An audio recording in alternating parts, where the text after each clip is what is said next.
ఆదికాండము మొదటి అధ్యాయము 31 నుండి 2వ అధ్యాయము 10 వచనముల వరకు. దేవుడు తాను చేసినది యావత్తును చూచినప్పుడు అది చాలా మంచిదిగా నుండెను. అస్తమయమును ఉదయమును కలుగగా 6వ దినమాయెను. ఆకాశమును భూమియు వాటిలోనున్న సమస్త సమూహమును సంపూర్తి చేయబడెను. దేవుడు తాను చేసిన తన పని 7వ దినములోగా సంపూర్తి చేసి తాను చేసిన తన పని అంతటి నుండి 7వ దినమున విశ్రమించెను.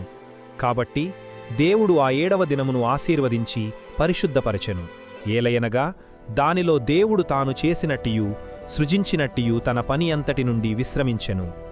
దేవుడైన యెహోవా భూమిని ఆకాశమును చేసిన దినమందు భూమ్యాకాశములు సృజించబడినప్పుడు వాటి వాటి ఉత్పత్తి క్రమము ఇదే. అదివరకు పొలమందలి ఏ పొదయూ భూమిమీద నుండలేదు, పొలమందలి ఏ చెట్టునూ మొలవలేదు. ఏలయనగా దేవుడైన యెహోవా భూమిమీద వాన కురిపించలేదు, నేలను సేద్యపరచుటకు నరుడు లేడు. అయితే ఆవిరి భూమి నుండి లేచి నేల అంతటినీ తడిపెను.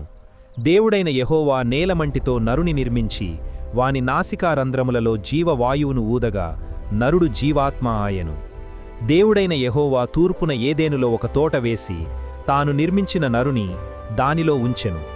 మరియు దేవుడైన యెహోవా చూపునకు రమ్యమైనదియు ఆహారమునకు మంచిదియునైన ప్రతి వృక్షమును, ఆ తోట మధ్యను జీవవృక్షమును, మంచి చెడ్డల తెలివినిచ్చు వృక్షమును నేల నుండి మొలిపించెను. మరియు ఆ తోటను తడుపుటకు ఏదెనులో నుండి ఒక నది బయలుదేరి అక్కడ నుండి చీలిపోయి 4 శాఖలాయెను. ఈ వాక్యముల ద్వారా దేవుడు మీతో మాట్లాడారని మీరు నమ్మితే ఆమెన్ అని టైప్ చేసి నాతో మాట్లాడినందుకు వందనములు ప్రభూ అని ప్రకటించండి.